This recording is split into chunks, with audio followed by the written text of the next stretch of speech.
Maratónica jornada de precipitaciones en la zona centro-norte del país. ¿Qué se viene para los próximos días? Un completo informe del tiempo le entregaremos hoy en Megatiempo.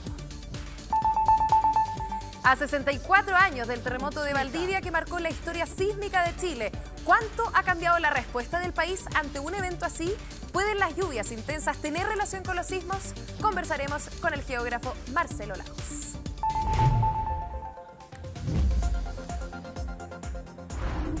¿Cómo están? Muy bienvenidos a esta nueva edición de Megatiempo. Seguimos monitoreando, por supuesto, las precipitaciones que han afectado no solamente la región metropolitana, sino que también la zona norte y centro de nuestro país. Ahora tenemos un programa muy completo donde vamos a partir con una efeméride, porque saben ustedes que hace 64 años toda la región, desde la península de Arauco hasta la península de Taitao, en especial la ciudad de Valdivia, fue azotada por uno de los terremotos más intensos que habíamos visto en la historia del país. Un movimiento telúrico con magnitud de 9.5 que provocó que, como resultado de los grandes cambios de elevación que afectaron principalmente la costa y el fondo oceánico, a lo largo de la zona de ruptura se produjera un maremoto de grandes proporciones que arrasó principalmente con las localidades costeras de Corral, de Puerto Saavedra, de Isla Mocha, Maullín, Ancud, entre otras. Este terremoto también afectó a provincias cercanas como Osorno, Yanquihue, Chiloé. Ustedes mismos lo saben muy bien, que vieron derrumbarse además sus construcciones, pero ahora, ¿cuánto hemos avanzado en materia de alertas ante estos eventos? Bueno, conversamos con un investigador de SIGIDEM, Patricio Winkler. Escuchemos sus declaraciones.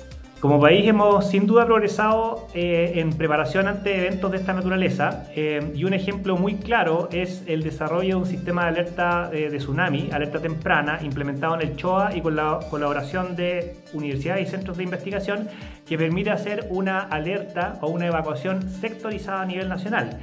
Es un gran paso respecto del año 2010, donde el país completo se evacuaba en circunstancias de que este tipo de eventos son relativamente regionales y no nacionales. Y eso es un avance en términos de una evacuación más eficiente de la población.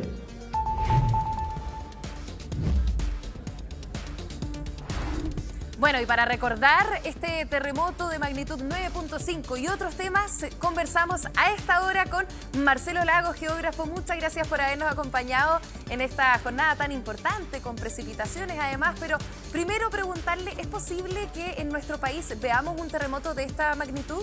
Absolutamente.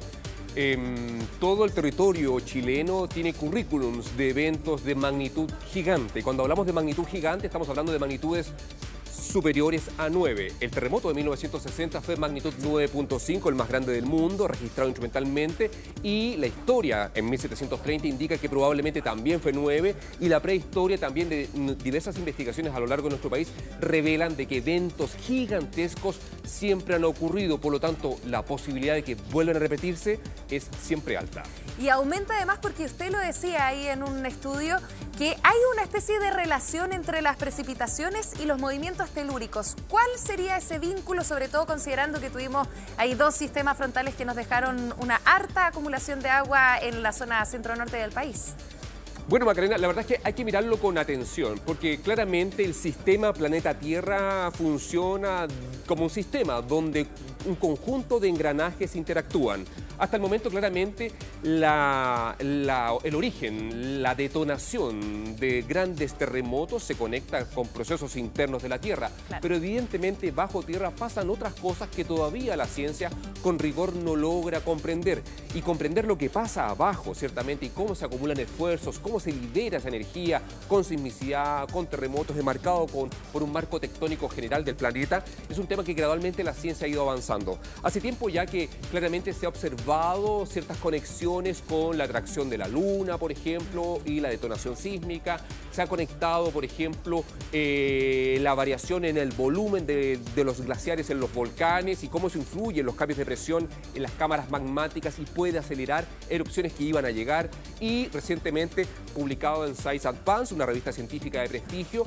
Científicos del MIT ciertamente confirman mediante un estudio de largo plazo, estamos hablando de 11 años, desde el 2012, 2013 en adelante, logran conectar, logran encontrar una buena correlación entre la cantidad de agua, la cantidad de nieve y cómo eso se acumula ciertamente bajo tierra y cómo eso ejerce una influencia en la presión, en el peso ciertamente, digámoslo en simple, del peso y cómo eso se puede conectar con enjambres sísmicos y actividad sísmica. O sea, mientras nosotros tenemos una mayor cantidad de precipitaciones y nieve, hay mayor probabilidad entonces de que ocurran movimientos sísmicos en nuestro país. O sea, en simple se podría decir que sí, pero eso implica investigación científica y implica una investigación científica detallada, de largo plazo, de tratar de encontrar esas conexiones. En la práctica, el trabajo publicado sobre la conexión de la lluvia intensa, la nieve intensa, nevazones principalmente, la fluctuación de la marea en las costas y la sismicidad en este caso, que este es un estudio que se aplica en la península de Noto, en Japón, donde hubo un terremoto ahora a principios de año, en enero del 2024, ciertamente. El 1 de enero, de hecho. Claro, sí. El 1 de enero, 7 punto algo, que cobró la vida de más de 200 personas. Estamos hablando de que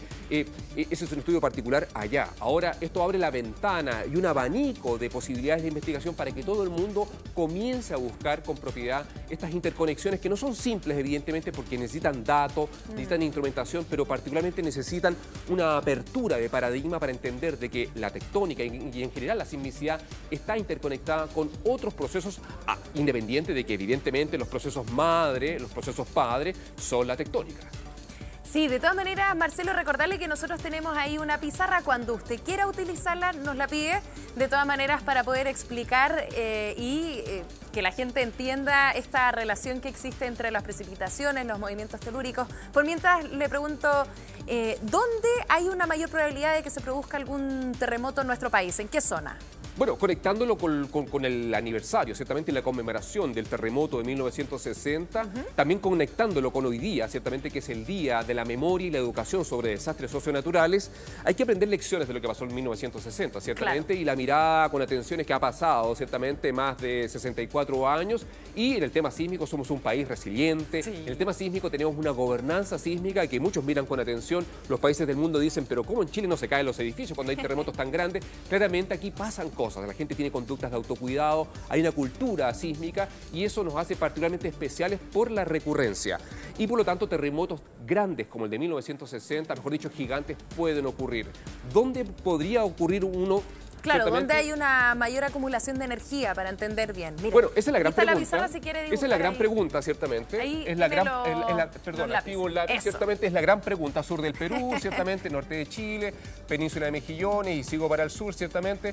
Voy a exagerar aquí, ciertamente el Golfo de Arauco, perdón, acá el Golfo de Arauco y seguimos para el sur, ciertamente. Se nos acabó la pizarra. Ponemos acá la Santa María, ciertamente. La Mocha está por acá, un poco más al sur, ciertamente. Pero particularmente recordarán todos, ¿cierto?, de que el 2010 rompió este segmento, ciertamente, estamos hablando del segmento, esto aproximado, ciertamente. Claro. Ciertamente. No, me equivoqué. ¿Cómo borro la pizarra? Mire, porque esto es nuevo para mí. Debajo tiene un...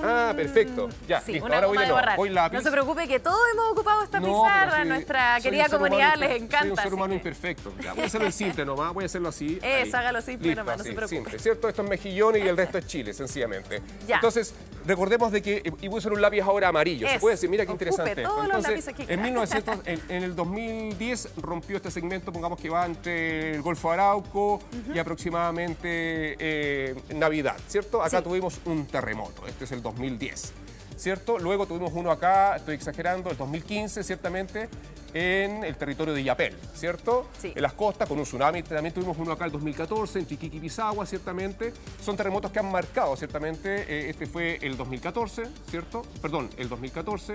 No sé si me queda bien no se nota bien. 2014, ciertamente. Este fue el 2015, ¿cierto? Perdón, necesito un lápiz más fino para la próxima. Este es el 2010, ¿cierto? Lo vamos a anotar ahí. 2010, claro. Claramente, estos son los últimos terremotos importantes, que son lugares donde se ha liberado energía sustantiva importante en nuestro país y por lo tanto estos lugares en rigor deberían estar tranquilos de la posibilidad de que prontamente en el mismo lugar ocurra un gran terremoto.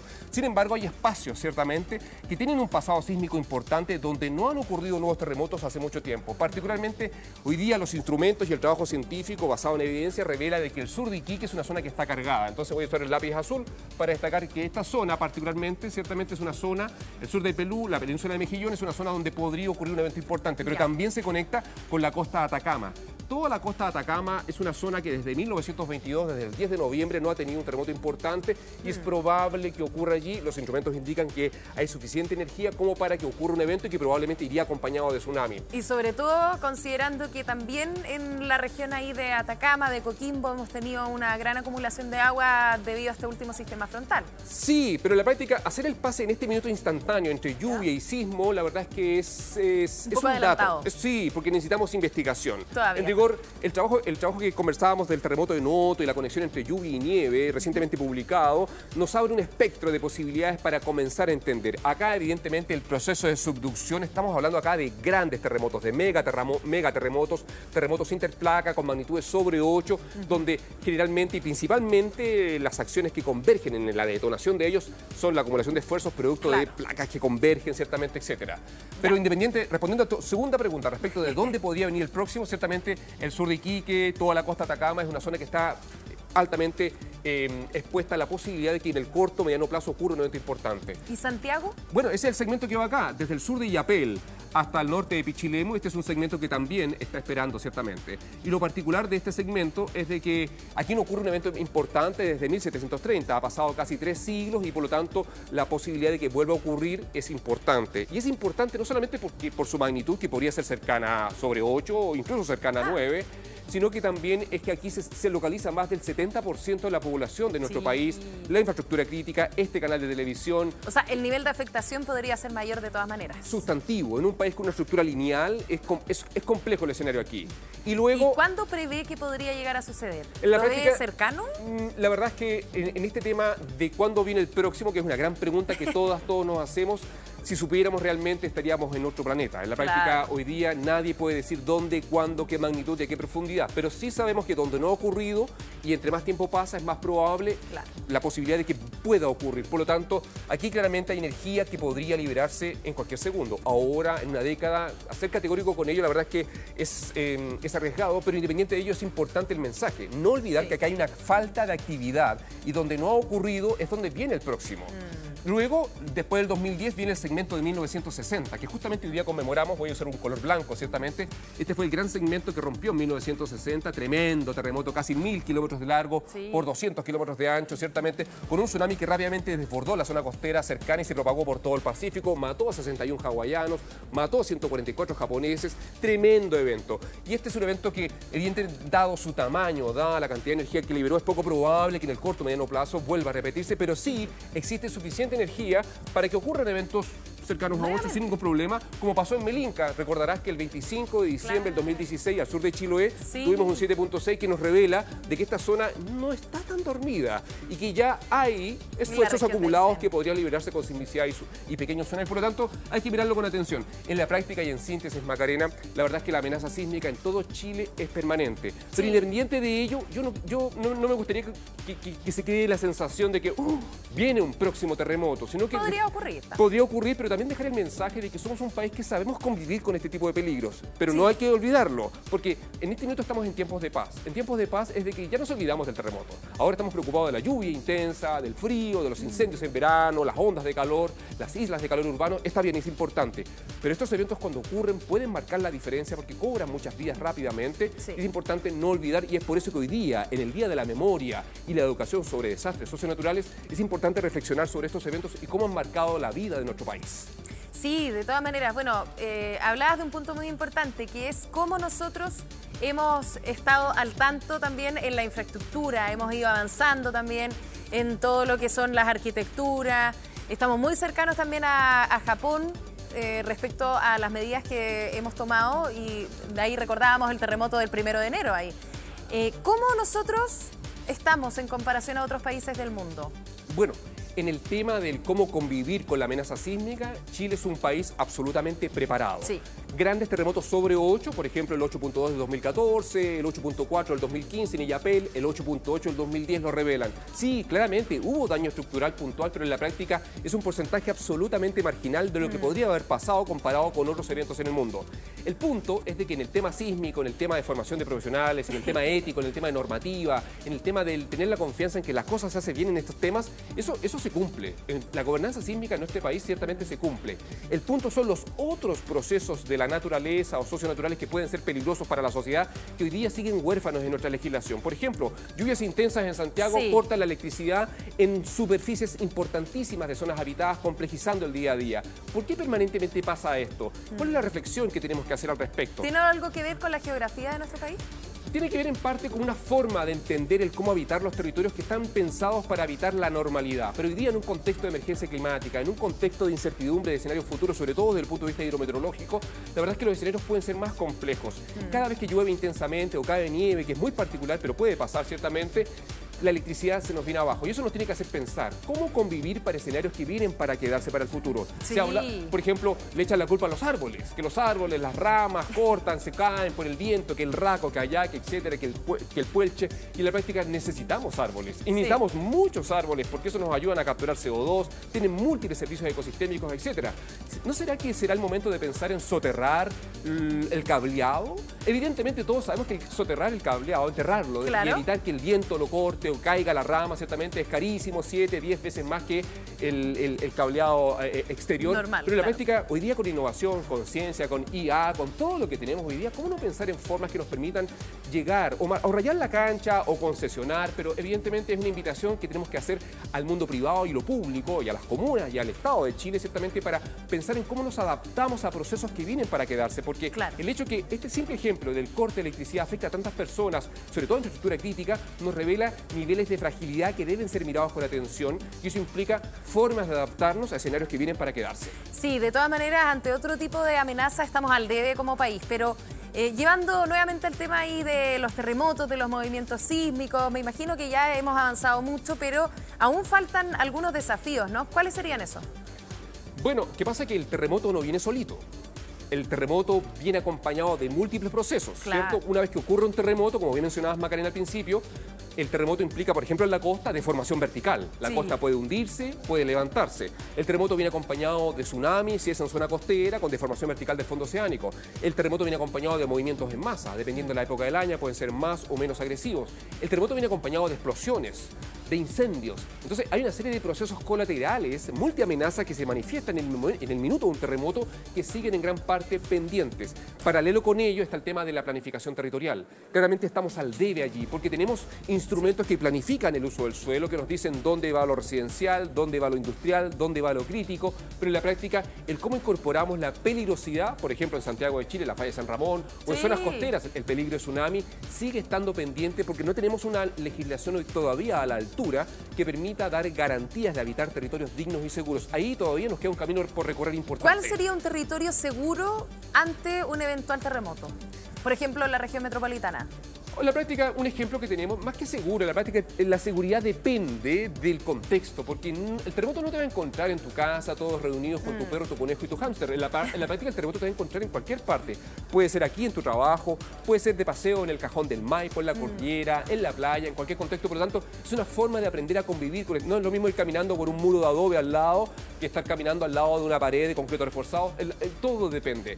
Pero particularmente, si miramos lo que pasó el 2010, en el caso de Santiago de Chile, que es la ciudad más habitada, con más gente en este país, podemos ver cómo se comportó el suelo, cómo se comportaron las estructuras en ciertos sectores. Y bien recordaremos cómo en ciertos lugares hubo más daño, ciertamente en otros lugares menos daño, y el tipo de suelo ayuda, el tipo de materialidad ayuda, la distancia ciertamente a la ruptura ayuda. Y en este caso, en el caso de Santiago de Chile, claramente hay lugares donde la señal sísmica se puede amplificar, puede ser más intensa, y eso se relaciona con el tipo de suelo, lo que pasó por ejemplo acá en Ciudad Empresarial para el 2010, con la profundidad del agua subterránea, que en parte influyó también en la zona de Maipú, donde tuvimos registradas las máximas aceleraciones para el 2010, pero independiente de ello, todo depende del sitio, de la condición del sitio. Ya, perfecto.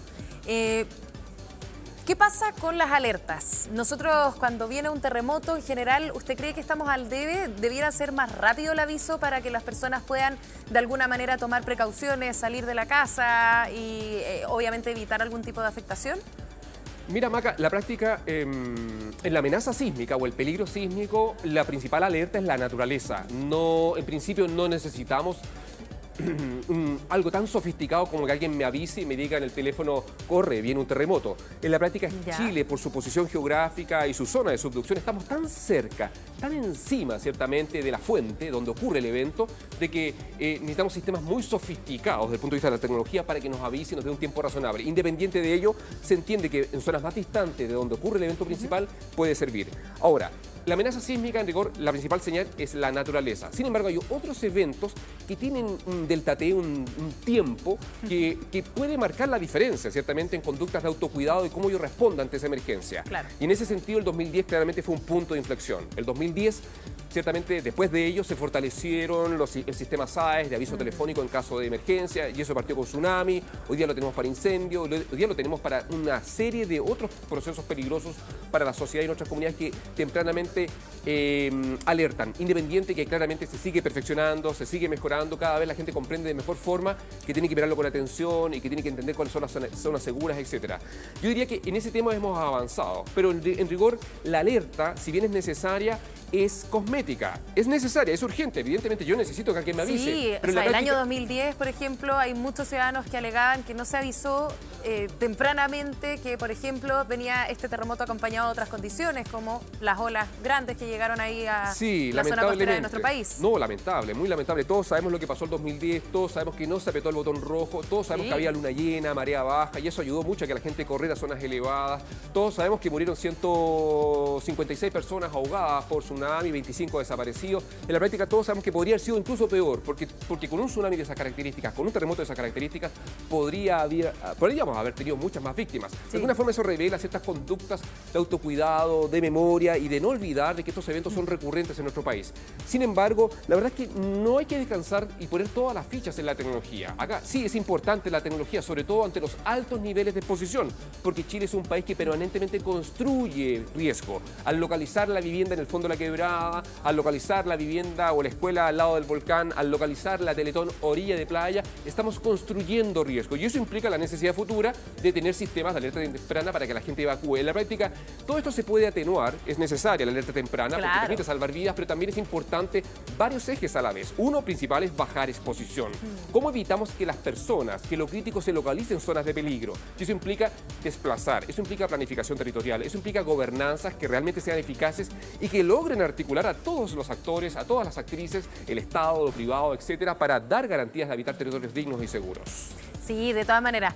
Bueno, yo lo quiero invitar ahora, Marcelo, a revisar el pronóstico del tiempo, porque aquí hay varias personas que tienen la duda de qué es lo que va a suceder durante los próximos días. Ya hablábamos de esta relación que tenía ahí con las precipitaciones y seguimos acumulando agua con el paso de este sistema frontal que ha dejado precipitaciones desde la zona norte de nuestro país hasta la región del Maule. Hablamos de las regiones de Atacama, donde tuvimos ahí un par de precipitaciones cercanos ahí a la cordillera, pero también en la región de Coquimbo, donde hasta la madrugada de este jueves van a caer un par de precipitaciones, sobre todo en este sector con Barbalá, donde podríamos acumular hasta 45 milímetros de agua. Aquí, por el lugar donde se encuentra, ¿cuáles serían las afectaciones que podría tener esta localidad en particular? Porque usted sabe ahí que la geografía no acompaña en este sector. O sea, la geografía acompaña, si el tema es dónde se localiza la gente. La naturaleza no nos quiere hacer daño acá.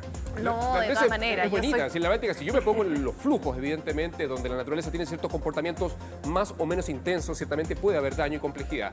La verdad es que todo ambiente donde haya alta pendiente, donde haya falta de vegetación y donde los suelos se saturen rápidamente por lluvias concentradas en poco tiempo, pueden detonar movimientos en masa, y los movimientos en masa tienen un amplio abanico de posibilidades.